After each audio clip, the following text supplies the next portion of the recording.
beberapa tahapan pembelajaran, saya melihat masih banyak sekali siswa dan siswi kita yang melanggar aturan sekolah. Bahkan banyak juga yang terkadang yang tidak piket, bahkan tidak melakukan tugasnya. Kemudian yang masuk dan keluar itu bebas saja tanpa ada mematuhi aturan-aturan yang ada. Oleh karena itu, pada hari ini saya bermaksud untuk mengajak kalian semua untuk membuat satu kesepakatan kelas. Kesepakatan kelas ini untuk kita sendiri. Dari kalian sendiri maunya apa? Ya kan, misalnya keluar kita ini sama dulu. Ya kan, kalau terlambat ada denda kecil. Ya, ini yang harus dipahami bersama. Bisa dipahami? Ya. Oke, nanti kita akan bentuk beberapa kelompok. Masing-masing bisa menumpahkan undang-undangnya atau kesepakatan yang dipahaminya pada karton, pada kertas karton, dan juga bisa pada posit. Siap? Kita bentuk beberapa kelompok. Berapa kelompok kita bentuk? 6 kelompok. 6 kelompok. Oke, sama-sama. Oke, baik, kita bentuk 6 kelompok sekarang. Silakan bentuk 6 kelompok sekarang. Silakan duduk. Atur tempat duduk pada 6 kelompok ya.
Oke, kalau begitu kita satu kelompok satu ya, satu kelompok satu akan dibacakan kertasnya.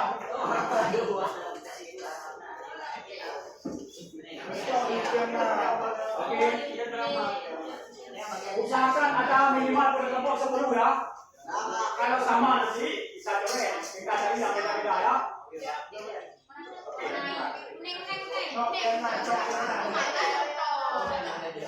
Atau kita bagi per kelompok ya. Kelompok ini membahas urus masalah tugas tiket.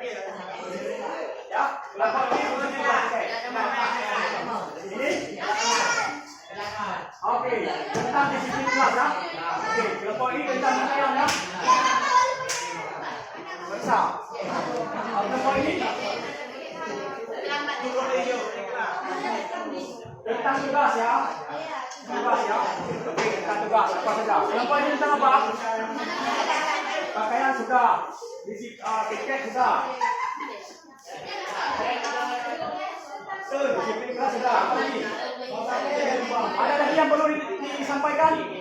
Ya, bagian pakaian sudah. Keserakaman kan? Kemudian yang disiplin kelas sudah. Mana ada disiplin kelas mana? Oke, disiplin kelas. Keluar masuk dan jadi kan? Kemudian ini tugas. Ya, tugas dari guru atau tugasnya apa? Kemudian bagian pakaian, kerapian pakaian. Ini contoh apa? Tugas. Kebersihan.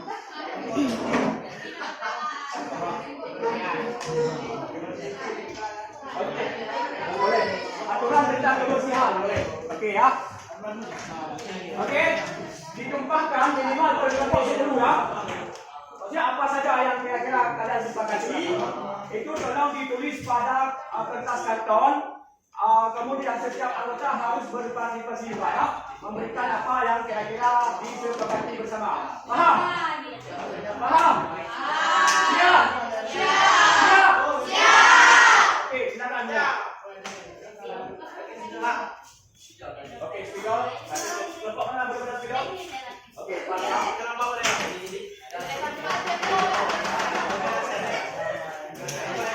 Oke, kemudian nanti apa yang dicatat itu? Pada yang dicatat di karton, tolong ditulis dengan pena. Pada kertas post-it kita tempel di sana ya, supaya dibaca bersama nanti.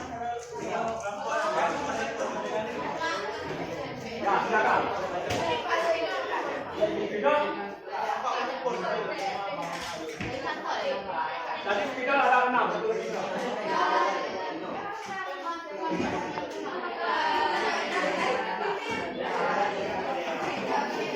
Ambil dekat ke bagian laptop.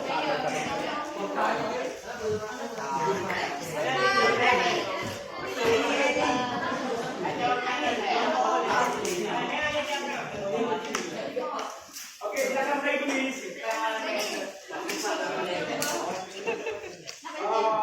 Awak kena kata ya. Oke, pertama tulis di karton, silakan. Tulis di karton apa saja?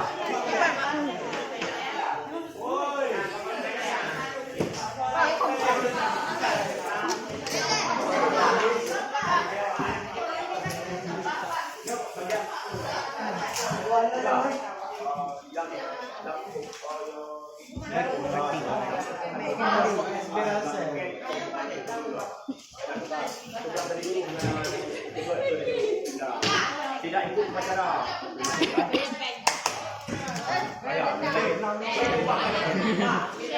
Nanti bisa dicoret ya.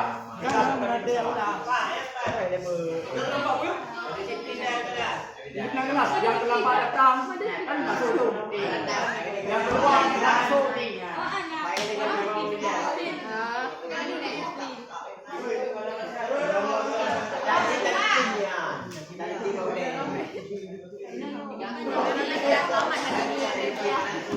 Kenapa? Tidak selamat.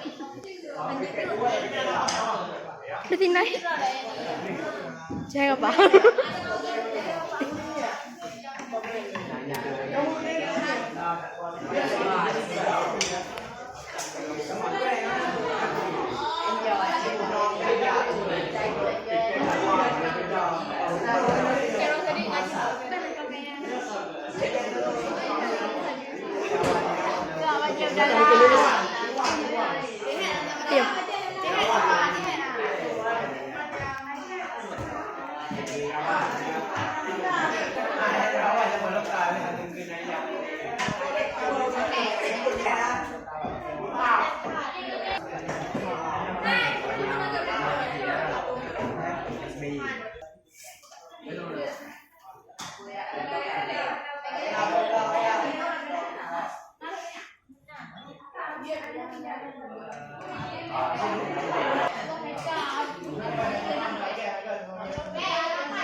Belum kali.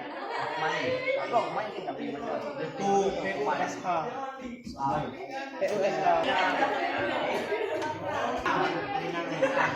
Boleh. Apa tuh ikan?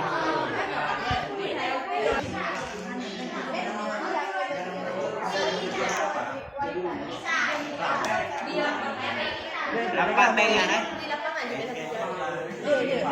lapangan.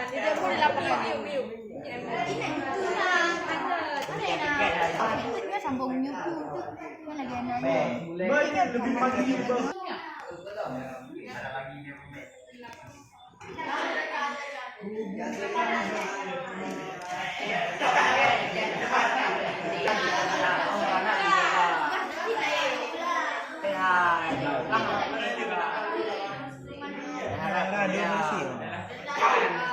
barang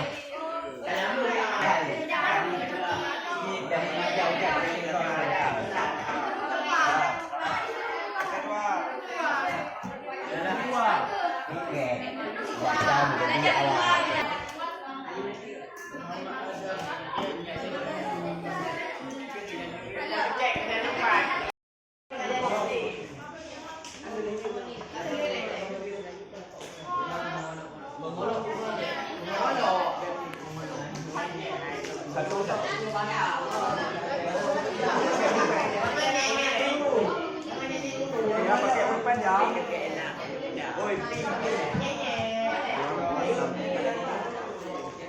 Oke, pindahkan apa yang ditulis di sini ke kursi, nanti kita tempel di depan kelas. Tulis pakai pena, silakan. Ya, satu orang satu.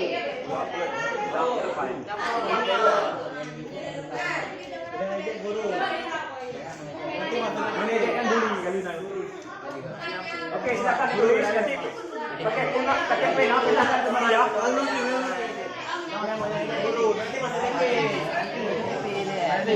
Keren lah yang mau smoking, not smoking. Mana smoking lah lang kalay ko ka. Hai, kada guru nasi.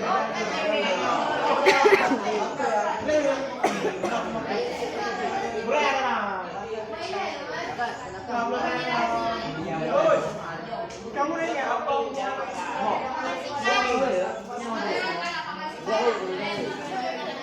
Oke, 3 menit.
Banget gua. Ah, betul. Rina bukan.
Oke, clear. Sudah. Masing-masing kelompok mewakili satu orang untuk maju ke depan, kemudian membaca di hadapan teman-teman yang ada. Kelompok mana yang pertanyaan kemudian maju bersama?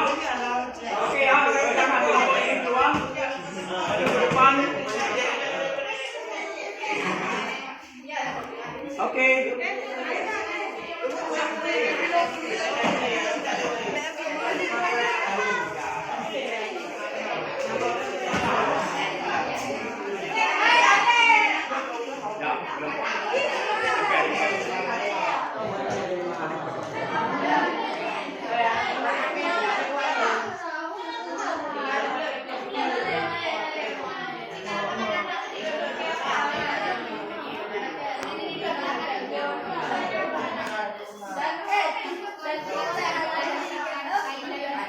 Oke, mohon perhatiannya semua untuk mendengar kesepakatan dari kelompok tadi.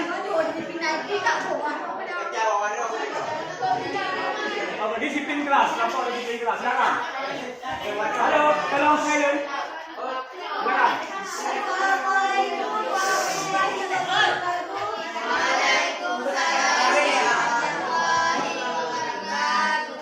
Kami dari kelompok disiplin tugas Kesepakatan kelas. Yang pertama, tidak mengikuti upacara, hukumannya akan dijemur. Yang kedua, tidak membuat PR, hukumannya bertanggung Tiga, tidak pikir di kelas, denda 2.000. Empat, tidak membuat catatan, diberikan tugas tambahan. Yang kelima, tidak mengikuti UTS, remek sendiri. Yang keenam, tidak membuat tugas dari guru, berdiri di depan kelas. Oke, terima kasih. Duduk. Kelompok selanjutnya. Silakan, volunteer. Kelompok mana selanjutnya? Silakan kelompok yang kedua. Kelompok silakan yang kedua. Ya, silakan. Satu orang maju ke depan. Satu orang saja baru tempel dulu. Nanti ada giliran kamera. Nanti ada giliran kamera.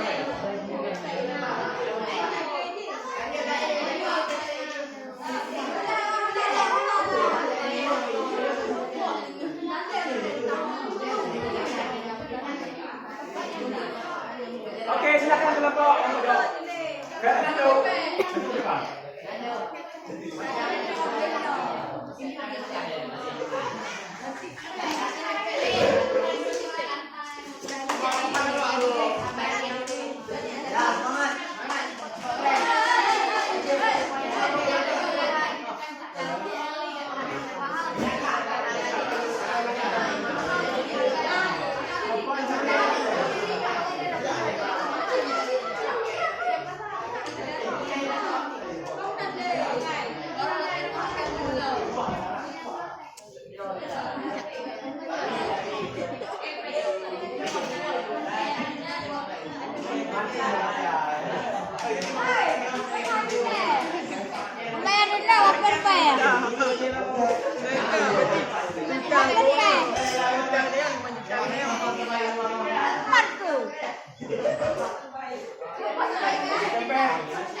Oke,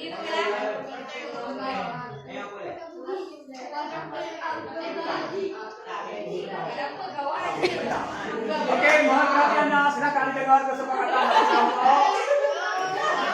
Izin kelas, silakan. Assalamualaikum warahmatullahi wabarakatuh. Kami dari kelompok kedisiplinan kelas ingin menjelaskan tentang misi-misi kami. Yang pertama adalah terlambat masuk kelas pusat 10 kali. Yang kedua, yang tidak tercek kelas denda 2.000. Yang ketiga, keluar masuk kelas minta izin dulu kepada guru. Yang keempat, barang-barang yang ada di kelas haram dijaga. Yang kelima, jangan main bola di kelas. Yang keenam, nak bully teman sekelas. Yang ketujuh, jangan buang sampah di kelas. Oke. Yang kedelapan, no lipstick di kelas. Ada pakai lipstick. Sembilan, jangan mengejar-ngejar dulu.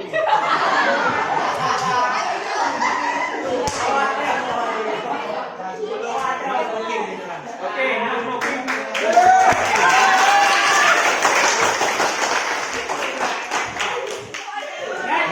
Kelompok selanjutnya kelompok. Silakan.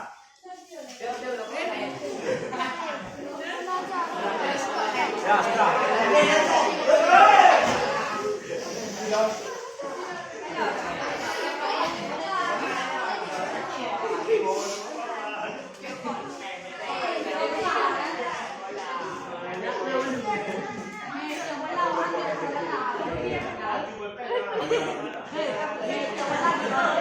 Oke, selanjutnya kelompok mana? Ini. Oke, silakan. Maju ke depan. Dah cukup. Maju ke depan. Tempel.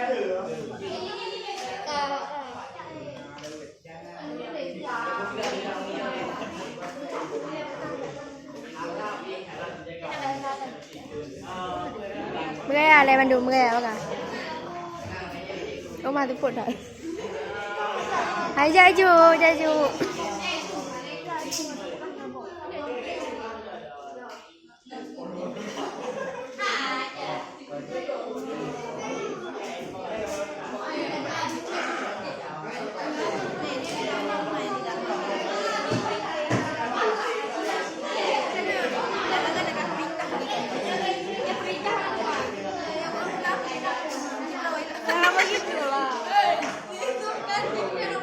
Hai kelompok akak ya cu.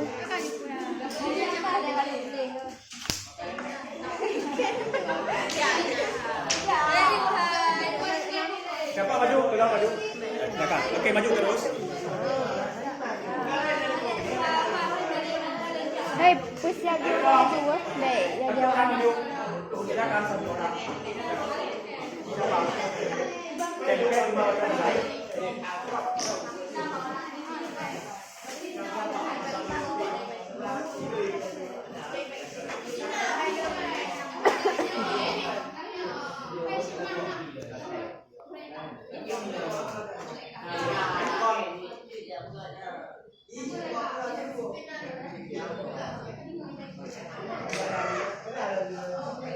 Silakan dibaca. Mohon perhatiannya.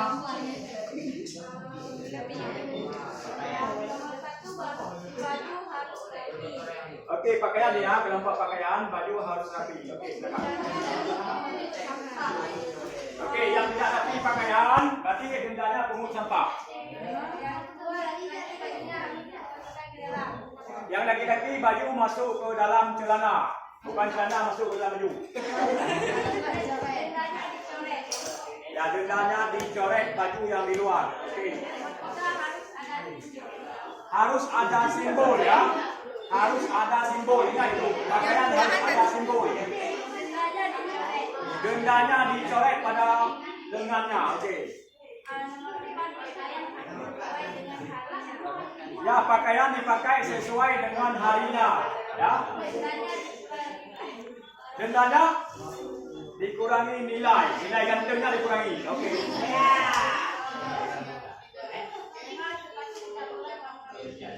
Sepatu tidak boleh warna putih. Oke ya.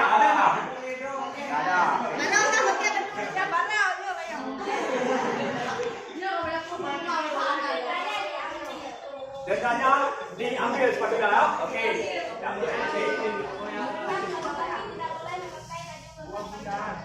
Laki-laki tidak boleh memakai baju lengan panjang. Aturan okey, sepakat. Sepakat ya? Okey. Dah. Okey, terima kasih. Aplaus. Kelompok selanjutnya. Kelompok selanjutnya. Okey.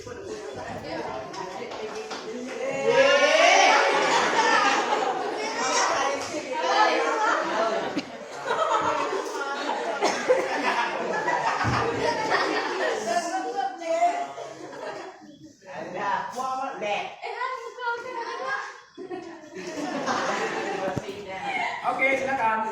Assalamualaikum warahmatullahi wabarakatuh. Kami dari kelompok hukuman dari kelompok Piket. kelompok kedisiplinan piket kelas. Okey. Hukuman yang kami tadi bagian tidak melaksanakan piket adalah nomor 1 membayar denda, nomor 2 masuk ke kelas lain dan tempelkan kertas dengan tulisan saya tidak piket hari ini.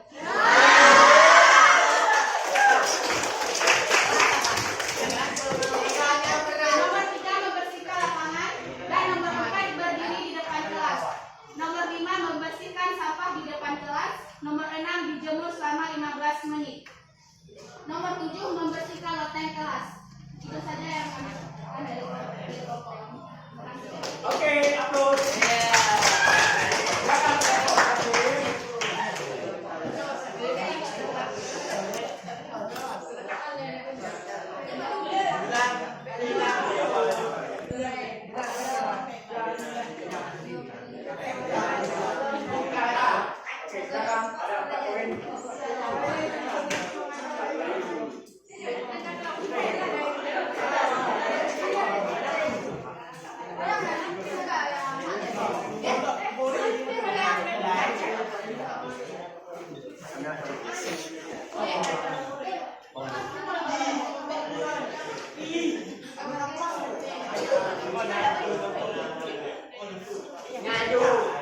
Okey, silakan dibaca.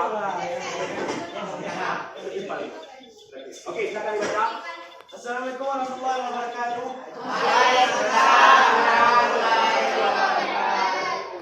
Kami dari kelompok kebersihan. Jadi poin kami pada hari ini yang pertama piket datang lebih awal. Yang kedua adalah seminggu minimal dapat membersihkan loteng. Yang ketiga gorden harus dicuci minimal 2 bulan sekali. Wow. 4. Sekelas sebekat untuk menjaga kebersihan. Sepakat? Okey, aplaus. Okey, kesepakatan kelas ini jadi dibuat sendiri oleh sesama anggota kelas ini. Tujuannya adalah untuk menyertai bersama. Makanya tadi saya bilang masing-masing kita harus memberi satu minimal. Ya, nanti bagian baju ini bagian ini sepakat semua ya. Sepakat ya? Okey, baik. Sekarang masing-masing kertas post-it yang sudah tadi saya kasih kertas post-itnya tak boleh titik sama teman. Maju ke depan, tempel di bagian bersih. Jangan. Okey, silakan tempel.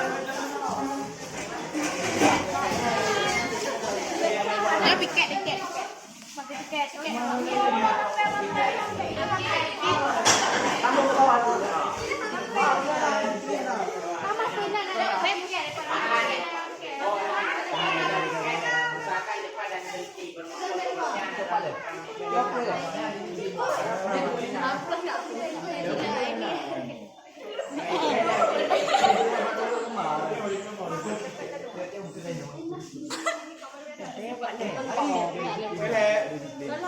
Kita baik ngomong.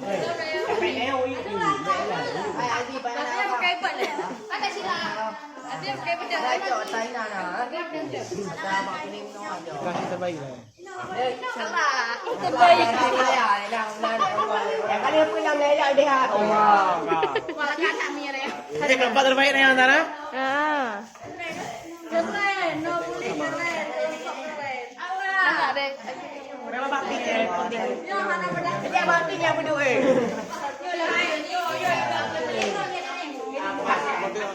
Ini berlaku ini berlaku. Oke, ampun.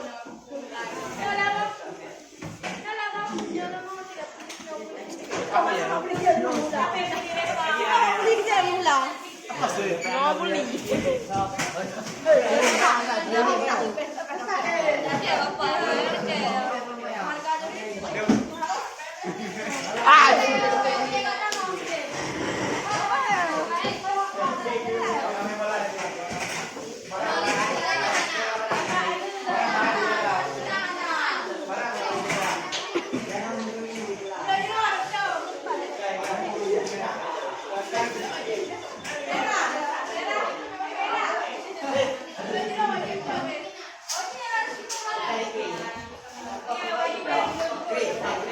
Oke, ini sudah ditempel semua. Ini tinggal nanti ya. Dilihat tadi untuk dipatuhi. Jelas? Jadi kalau ada yang menyalahi daripada kesepakatan ini, maka bisa dilihat lagi. Tolong dijaga, diamankan, ya, jangan sampai hilang ini. Jangan dirobek. Oke, sepakat ya? Oke, thank you. Tepuk tangan semua. Silakan datang kembali depan itu.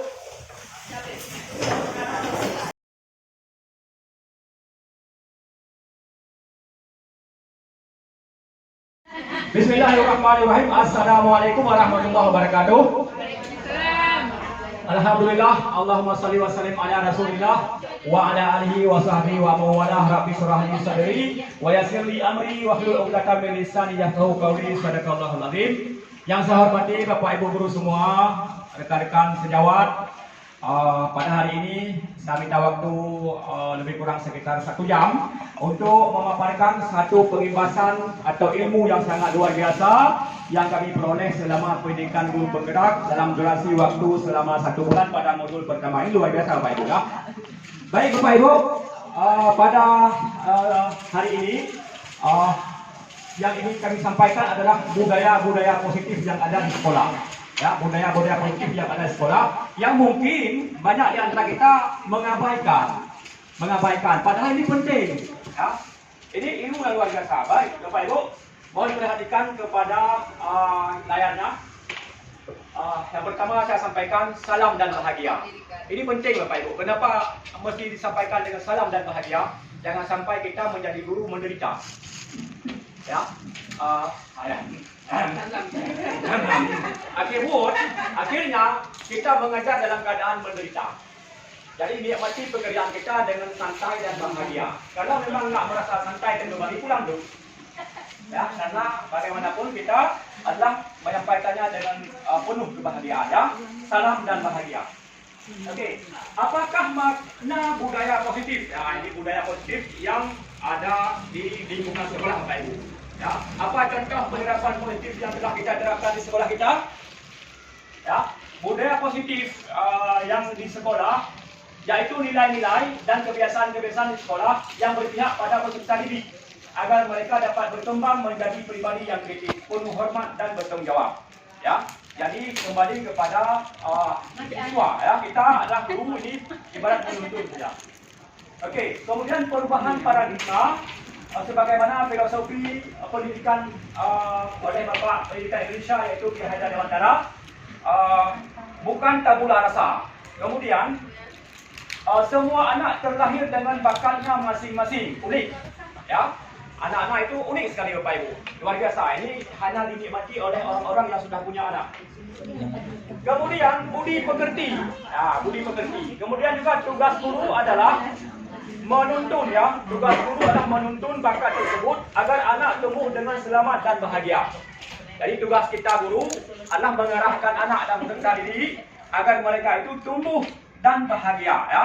Tumbuh dengan selamat dan bahagia. Ini tugas kita guru menuntun, ya. Kemudian guru ibarat petani Bapak Ibu. Kita ini tugas petani itu kan menanam, ya kan? Sementara siswa-siswa itu atau anak didik kita ibarat biji apapun, biji. Contoh ya, kita menanam biji pasti berbeza antara menanam biji kacang dengan menanam biji rambutan, betul? Betul Bapak Ibu? Cara menanamnya beda, ya kan? Tidak mungkin kita sama menanam padi dengan menanam jagung, betul? Beda, ya kan? Begitulah diibaratkan bahwa anak itu berbeda.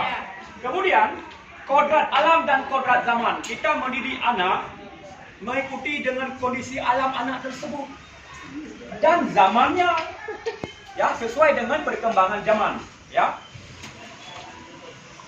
Kemudian setiap langkah pendidikan yang kita berikan, metodenya pun mesti berpihak kepada anak, ya. Nah, perubahan paradigma yaitu untuk membangun budaya positif, maka sekolah perlu menyediakan lingkungan yang positif.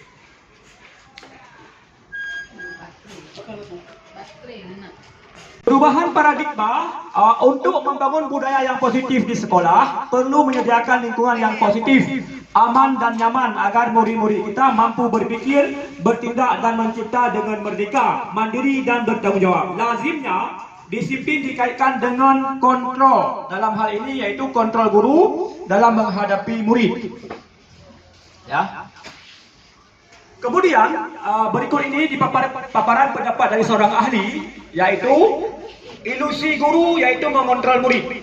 Ilusi bahwa kritik dan membuat orang merasa bersalah dapat menguatkan karakter. Bahwa semua penguatan positif, efektif dan bermanfaat.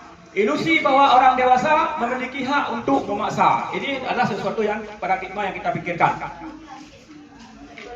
Nah, kita perhatikan nih, bisakah kita mengontrol seseorang? Nah ini, ya, bagaimana cara mengontrol seseorang perlu diperhatikan Bapak Ibu, ya. Bagaimana? Yang pertama kita lihat Bapak Ibu, biar lebih jelas, saya ambil mouse-nya. Perhatikan Bapak Ibu. Stimulus respon. Ada stimulus atau perangsang, kemudian ada respon, ya. Kita mencoba mengubah orang agar berpandangan sama dengan kita. Betul Bapak Ibu? Betul. Bagaimana orang berikut tanya, bukan tanya bukan, kan kebiasaan tanya, ya kan? Dalam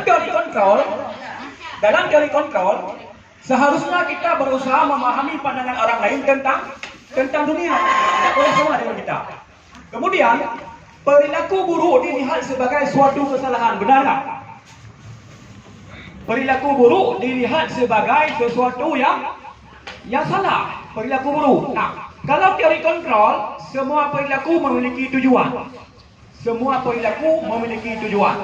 Kemudian orang lain bisa mengontrol saya, ya kan? Orang lain bisa mengontrol saya. Nah, kalau dalam teori kontrol hanya Anda yang bisa mengontrol diri Anda sendiri. Kemudian pemaksaan, saya bisa mengontrol orang lain. Dalam teori kontrol, Anda tidak bisa mengontrol orang lain. Kemudian, saya bisa mengontrol orang lain. Maka dalam teori kontrol, Anda tidak bisa mengontrol orang lain. Pemaksaan ada pada saat bujukan gagal. Gagal kita bujuk, maka dipaksa. Maka kolaborasi dan kesepakatan menciptakan pilihan-pilihan baru. Yang perlu digarisbawahi di sini Bapak Ibu, ketika seorang anak sudah mulai susah kita kontrol, maka anak tersebut adalah perlu kita ajak bergandeng tangan untuk menciptakan pilihan, menyesuaikan apa yang mereka inginkan dan kita sesuaikan. Ya, kita menjadi pengontrol di atas mereka. Kemudian model berpikir menang atau kalah. Model berpikir menang dan menang. Oke, Pak Ibu. Apa makna disiplin? Kata disiplin sering dikaitkan dengan tata tertib, teratur dan kepatuhan pada peraturan. Kata disiplin juga sering dihubungkan dengan hukuman, padahal itu sungguh berbeda. Karena belajar dengan disiplin tidak harus dengan memberi hukuman. Justru itu adalah salah satu alternatif terakhir dan kalau perlu tidak digunakan sama sekali. Ya, jadi tidak perlu digunakan kata-kata yang lain. Ki Hajar Dewantara menyatakan bahwa untuk mencapai kemerdekaan atau dalam konteks pendidikan dan untuk menciptakan murid yang merdeka, syarat utamanya adalah harus ada disiplin yang kuat. Disiplin yang dimaksud adalah disiplin diri yang memiliki motivasi internal. Jika kita tidak memiliki motivasi internal, maka kita memerlukan pihak lain untuk mendisiplinkan kita. Kita perhatikan teori perilaku manusia, ya. Ini teori perilaku manusia. Motivasi eksternal untuk menghindari ketidaknyamanan hukuman. Apa yang akan terjadi apabila saya tidak melakukannya?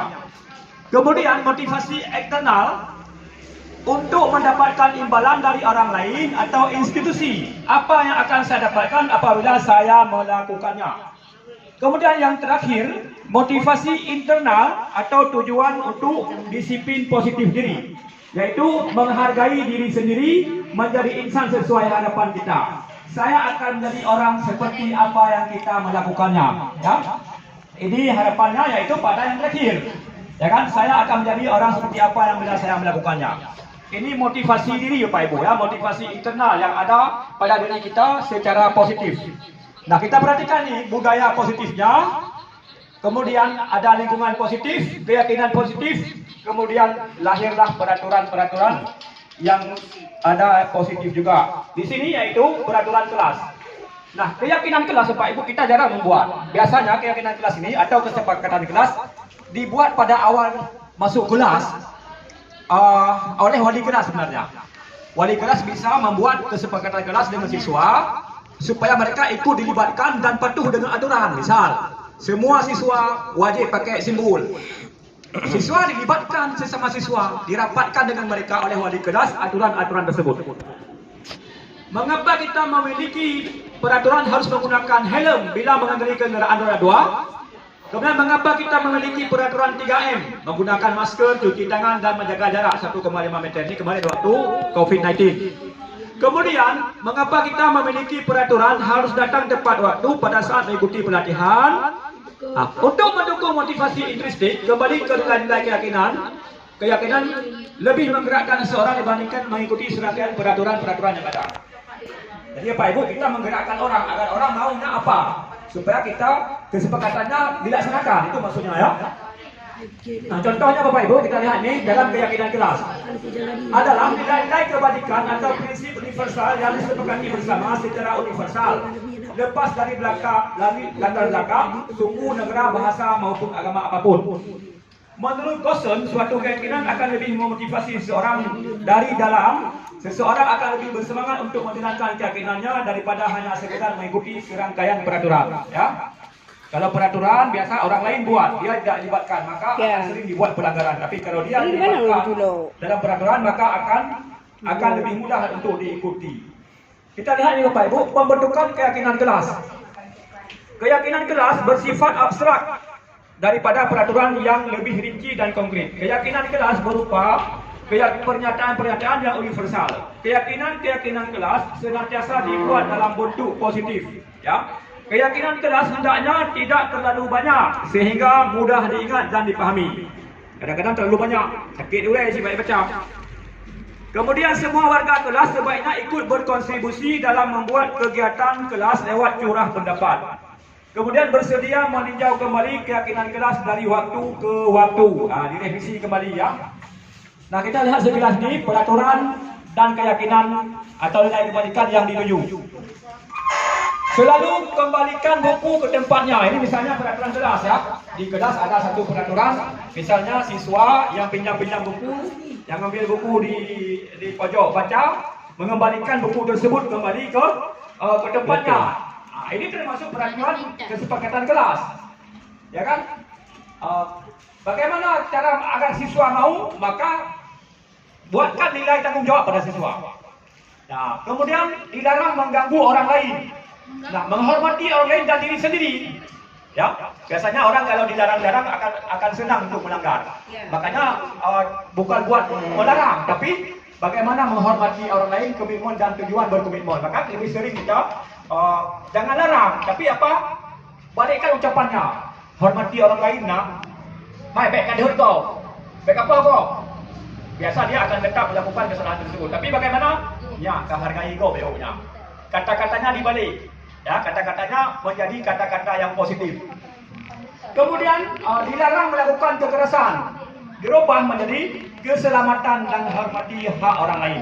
Kemudian bergantian atau menunggu giliran, diganti dengan menghormati orang lain dan kesabaran. Gunakan masker, jaga kesehatan. Kita suruh pakai masker, nggak mau orang. Pak, jaga kesehatan Pak. Nah, biasa mau. Kemudian jangan berlari di kelas atau koridor. Ya, maka jaga keselamatan diri dan jaga keamanan lingkungan sekolah. Ya. Contoh ini Bapak Ibu, contoh penerapan membuat keyakinan kelas melibatkan siswa ya. Nah ini, dihukum oleh penghargaan. Pengaruh jangka pendek dan jangka panjang. Penghargaan menghukum, penghargaan mengurangi ketepatan, penghargaan tidak efektif, penghargaan merusak hubungan. Nah, tindakan guru, hukuman atau konsekuensi. Ya. Oke. Tindakan guru atau hukuman atau konsekuensi, yaitu misal ya, mencatat 100 kali di dalam buku kalimat. Saya tidak akan terlambat lagi karena terlambat ke sekolah. Itu sebagai bentuk hukuman atau konsekuensi. Atau lari mengelilingi lapangan basket 2 kali karena terlambat hadir sekolah. Atau murid diminta untuk push up 15 kali karena tidak menggunakan masker di sekolah. Menggantikan kertas tugas teman yang telah dicoret-coret. Kemudian membersihkan tumpahan air di meja tulis karena tersenggol pada saat belajar. Kemudian meminta murid tidak mengenakan sepatu seharian di sekolah karena tidak mengenakan sepatu yang warna hitam sesuai peraturan sekolah. Kemudian lari mengelilingi lapangan basket 2 kali karena terlambat 10 menit untuk pelajaran PJOK. Ya. Nah, ini tindakan kita selaku guru, Bapak ya. Yang tadi peraturannya. Konsekuensinya bentuknya adalah hukuman, ya. Ini sebagai hukuman, ya. Contoh ya, mencatat 100 kali dalam buku kalimat. Saya tidak akan terlambat lagi. Ini hukuman. Kenapa? Karena ada pelanggaran. Sementara menggantikan kertas tugas teman yang telah coret-coret itu konsekuensi karena dia telah mengganggu orang, telah mencoret-coret buku orang. Konsekuensinya dia harus mengganti buku temannya. Itu bukan hukuman. Ya, kalau terdapat ke sekolah maka dihukum lari-lari lapangan dan bersihkan sampah. Itu bukan konsekuensi. Yang konsekuensi itu adalah efek atas perbuatan dia sendiri. Kemudian murid disuruh menggunakan sepatu seharian di sekolah karena tidak menggunakan sepatu hitam. Nah, ini hukuman karena peraturan, ya kan? Kemudian lari mengelilingi lapangan basket 2 kali karena terlambat 10 menit untuk pelajaran PJOK. Ini konsekuensi. Tidak mengikuti apa yang telah menjadi kesepakatan. Perbedaan hukuman dan konsekuensi Bapak Ibu, kita lihat ini Bapak Ibu. Ini penting sekali ya. Hukuman sesuatu yang menyakitkan harus terjadi. Sementara kalau konsekuensi sesuatu yang harus terjadi.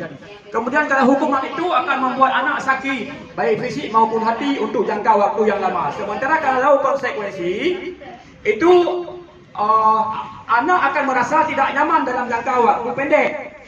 Ya. Kemudian kalau hukuman anak akan membenci kedisiplinan, tapi kalau konsekuensi anak akan menghargai disiplin. Kalau hukuman paksaan, maka konsekuensinya adalah stimulus atau tanggapan. Kemudian mendorong anak menyakiti diri sendiri, itu bentuk hukuman. Maka konsekuensi mendorong anak agar mudah menyesuaikan diri. Hukuman yang lain misalnya konsep diri yang buruk, maka konsep diri yang baik.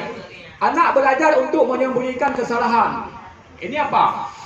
Ya, hukuman ya. Kemudian konsekuensi adalah anak belajar untuk mematuhi peraturan. Jadi diajak anak-anak untuk mematuhi peraturan yang ada. Ya. Kemudian marah, rasa bersalah, dipermalukan, merasa tidak dihargai. Biasa kan seperti itu. Ketika kena hukuman orang kan merasa sakit hati kan, malu kan. Nah, kalau konsekuensi atas perbuatan dia merasa ada kehilangan hak. Kemudian dibuat tidak nyaman, diasingkan untuk sementara, ya, akibat dari perbuatan dia tersebut, ya.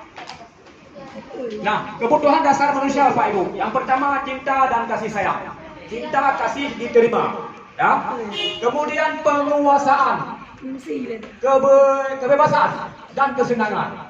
Supaya apa? Supaya orang-orang bisa hidup, ya. Orang bisa hidup dengan adanya cinta. Kalau tidak ada cinta, wajahnya susah glowing walaupun make up-nya mahal, betul? Betul lah. Ya. Nah, maka yang belum ada cinta segera cintai. Kemudian penguasaan, kesenangan dan kebebasan. Kebebasan siapapun butuh ya. Oke Bapak Ibu, lanjut. Nah, contoh kasus ni Bapak Ibu. Ibu Ani, guru kelas 5 di SD Pelita Hati, sedang bingung menghadapi ulah salah satu murid di kelasnya, Agus. Beberapa anak telah datang dan mengeluhkan Agus yang seringkali meminta bekal makan siang mereka dengan paksa. jika Anda menghadapi situasi seperti Ibu Ani, apa yang akan Anda lakukan? Menurut Anda kira-kira apa alasan Agus melakukan tersebut? Ada yang tahu Pak Ibu? Habis cok dah kau, saya kacau orang kain nama bu kau, bukan tu kacau ni. Apa? Pegang lapar. Ada lagi? Kebiasaan buruk. Ada lagi Bapak Ibu? Nah, kalau kita pikir negatif, maka akan negatif. Kalau kita pikir positif, maka akan positif, ya. Kita lihat. Dalam konteks penerapan disiplin positif, Ibu Ani sebaiknya mencari tahu alasan Agus melakukan tindakan tersebut agar mengetahui kebutuhan mana yang sedang berusaha dipenuhi Agus. Kemudian apabila jawaban Agus karena ia lapar, nah seperti Ibu tadi, lapar dan orang tuanya tidak membawakannya bekal, maka makan siang, kebutuhannya adalah bertahan hidup. Hanya ibadah pengemitan, maka alasannya bertahan hidup. Kalau ada anak seperti ini, solusinya sangat mudah Bapak Ibu. Tinggal Anda keluarkan kocek 10.000 kasih, selesai. Ya. Kemudian apabila jawaban si Agus karena ia senang temannya memperhatikan dia, kebutuhannya adalah cinta dan kasih sayang. Bahkan kah kacau tadi sendiri. Long kunci kena karuji, nanti kurang kasih sayang. Ya kan? Kurang kasih sayang, maka tambah kasih sayang. Ya. Kemudian apabila jawaban Agus adalah dia merasa hebat karena temannya dari takut dan menuruti keinginannya, maka kebutuhannya adalah penguasaan. Ya, penguasaan. Dia ingin menjadi penguasa. Ya kan? Nah, kemudian apabila jawaban Agus karena ia merasa bosan dengan bekal yang dibawakan ibunya karena selalu membawakan bekal yang sama, kebutuhannya adalah kebebasan. Ya, kebebasan, kebutuhan akan pilihan. Kemudian apabila jawaban Agus karena iseng dan dia menikmati ekspresi wajah temannya yang kesal karena diambil makanannya, maka kebutuhan si Agus adalah kesenangan. Ya, hanya untuk kesenangan ya. Jadi harus dipahami alasan-alasannya dulu supaya kita tahu bagaimana meresponnya. Oke ya, bisa dipahami Bapak Ibu? Oke, kita lihat yang selanjutnya yaitu 5 posisi kontrol ya. 5 posisi kontrol. Yang pertama, kita lihat ini di atas pada kolom identitas gagal. Ini kontrol dari luar. Kemudian identitas berhasil atau sukses. Inilah kontrol dari luar juga. Yang satu lagi yang terakhir ini Bapak Ibu adalah kontrol diri, yang mana yaitu identitas berhasil atau sukses. Kita perhatikan ke bawah pada kolomnya. Hal-hal untuk menghindari hukuman ya. Bagi penghukum, kemudian pembuat merasa bersalah. Kita lihat ini 5 posisi kontrol. Yang pertama sebagai penghukum, yang kedua pembuat merasa bersalah, kemudian posisinya sebagai teman, ya kan? Nah, kemudian sebagai pemantau, kemudian sebagai manajer. Ini ada peran masing-masing. Nanti kita lihat di mana posisi kita. Ya, terhadap mana ini kita, apakah kita sebagai penghukum atau sebagai teman? Ya, ini kita lihat nanti, atau sebagai manajer, ya kan? Nah, kita lihat nih. Apabila menghardik, menunjuk-nunjuk, menyakiti, menyindir. Lanjut. Menghardik, menunjuk-nunjuk, menyakiti dan menyindir. Maka apabila ini yang kita lakukan, berarti kita pada posisi sebagai penghukum, ya kan? Kemudian apabila membuat atau merasa bersalah, posisi ini yaitu berceramah dan mengatakan seharusnya begini, seharusnya begitu, ibu kecewa, bapak kecewa, maka posisi kita adalah sebagai pembuat merasa bersalah, ya.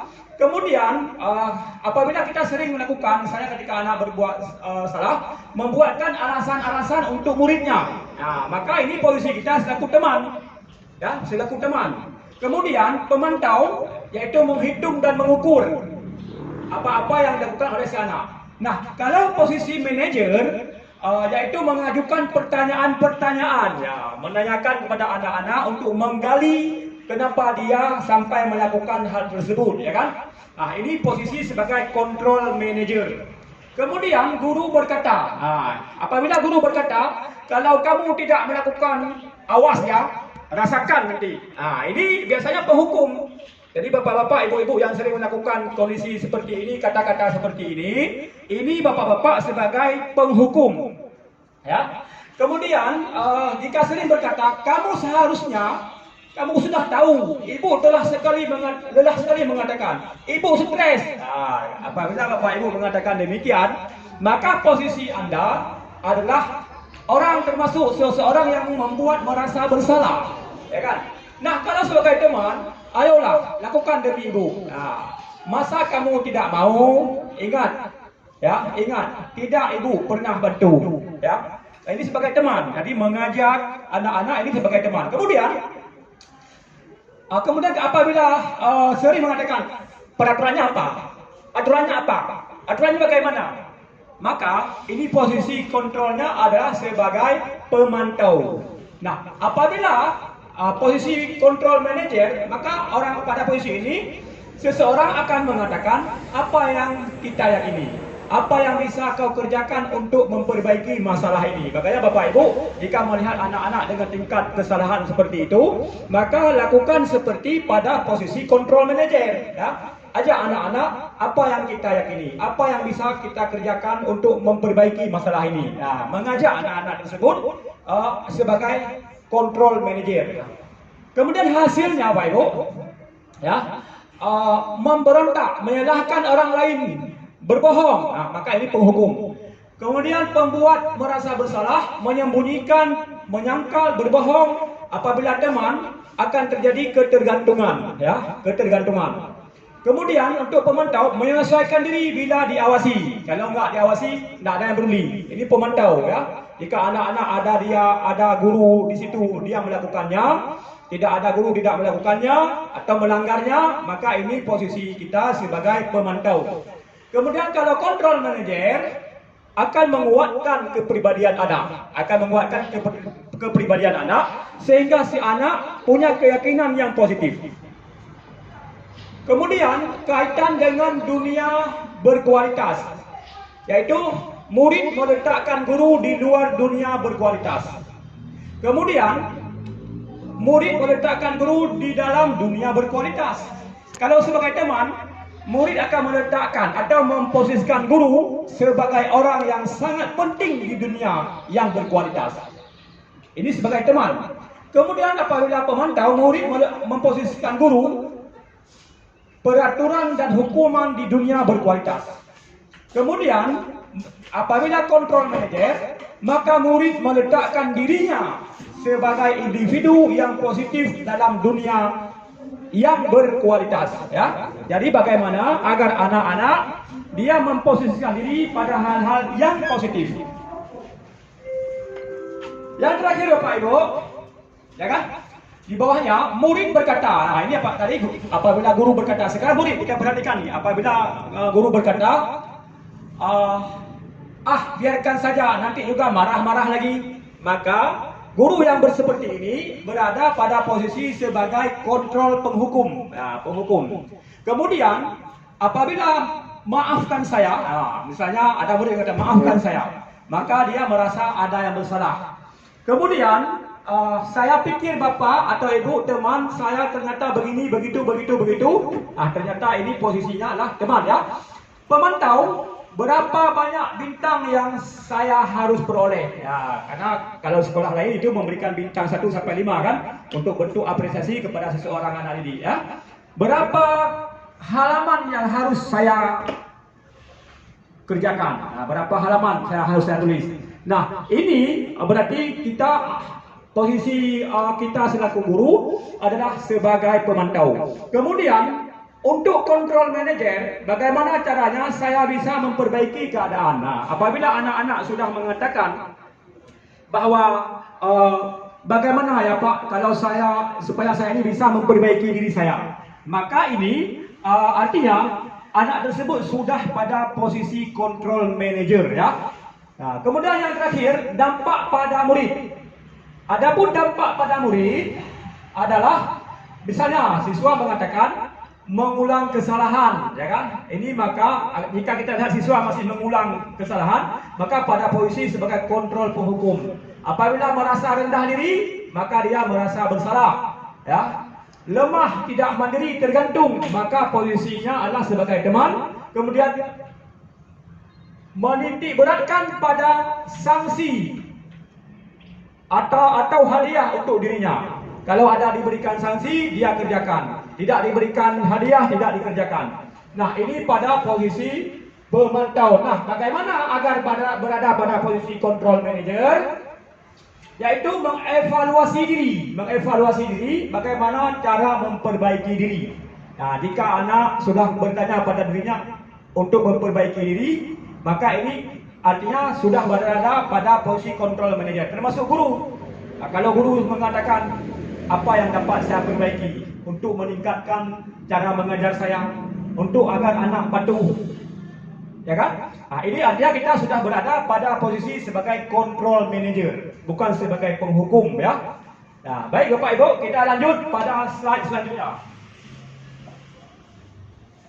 Nah, ini kembali ada sesi selanjutnya yaitu restitusi, ya. Apa itu restitusi? Pernah dengar, Pak? Pernah dengar, Pak Iza? Pernah dengar? Mantap, ya. Jadi apa itu restitusi? Adalah proses menciptakan kondisi bagi murid untuk memperbaiki kesalahan mereka sehingga mereka bisa kembali pada kelompok mereka dengan karakter yang lebih kuat.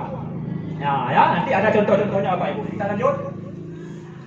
Ada 9 ciri-ciri restitusi. Yang pertama, bukan untuk menebus kesalahan. Bukan untuk menebus kesalahan, namun untuk belajar dari kesalahan. Kalau anak sudah merasa kita suruh bawa pupuk kompos untuk mengganti kesalahannya, maka ini artinya bukan ciri-ciri restitusi, ya kan? Bukan untuk memperkuat agar anak percaya diri. Nah, yang kedua, memperbaiki hubungan, ya, memperbaiki hubungan baik dengan sekolah, dengan teman-temannya. Kemudian tawaran, bukan paksaan. Kemudian restitusi menuntun untuk melihat ke dalam diri. Yang kelima, restitusi mencari kebutuhan dasar yang mendasari tindakan. Nomor 6, restitusi diri adalah cara yang paling baik untuk memperbaiki diri. Selanjutnya, restitusi fokus pada karakter bukan pada tindakan. Ya. Yang 8, restitusi fokus pada solusi. Kemudian yang ke-9, restitusi mengembalikan murid yang berbuat salah pada kelompoknya, ya. Bagaimana agar anak kembali ke kelompoknya yang lebih kuat. Nah, kita perhatikan ini segitiga restitusi Bapak Ibu, ya. Nah, segitiga restitusi ini ada 3 sudut. Yang pertama, menstabilkan identitas. Jika kita ingin memperbaiki sesuatu, maka stabilkan identitas dulu, pastikan bahwa benar yang dilakukannya itu adalah sebuah kebenaran atau sebuah kesalahan. Kemudian validasi tindakan yang salah. Kita harus mencari tahu kenapa tindakan tersebut salah, kenapa dia melakukannya. Kemudian menanyakan keyakinannya. Nah, kemudian tanya sama anak tersebut, kenapa dia melakukan tersebut? Kita tanya, ya, jangan langsung menjadi penghukum, ya kan? Nah, sesi pertanyaannya, setiap orang pasti pernah melakukan kesalahan, itu normal, ya. Kemudian kamu bukan satu-satunya yang pernah melakukan ini. Kemudian pada validasi tindakan salah, kamu tentu punya alasan mengapa kamu melakukan itu. Atau kita tanyakan, adakah cara yang lebih efektif untuk mendapatkan apa yang kamu butuhkan? Nah, sementara untuk menanyakan keyakinan, nah, ya, keyakinan, nilai-nilai apa yang telah kita sepakati, nah, kita ajak anak tersebut untuk kembali mengingat aturan-aturan yang ada. Kemudian kamu ingin menjadi orang seperti apa? Nah, itu juga termasuk pada menanyakan keyakinan dia, ya. Mungkin yang kita sampaikan tidak sesuai dengan apa yang dia pahami atau yakini. Maka oleh karena itu, dalam melakukan suatu tindakan atau melakukan suatu tindakan, kita sebagai guru harus menggunakan langkah-langkah segitiga restitusi ini.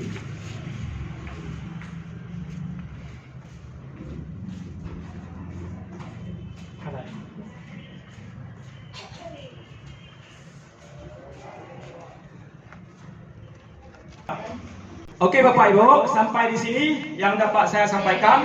Mudah-mudahan bermanfaat bagi kita dan bagi Bapak Ibu semua. Terima kasih banyak atas kehadirannya pada hari ini. Saya akhiri. Assalamualaikum warahmatullahi wabarakatuh. Waalaikumsalam warahmatullahi wabarakatuh.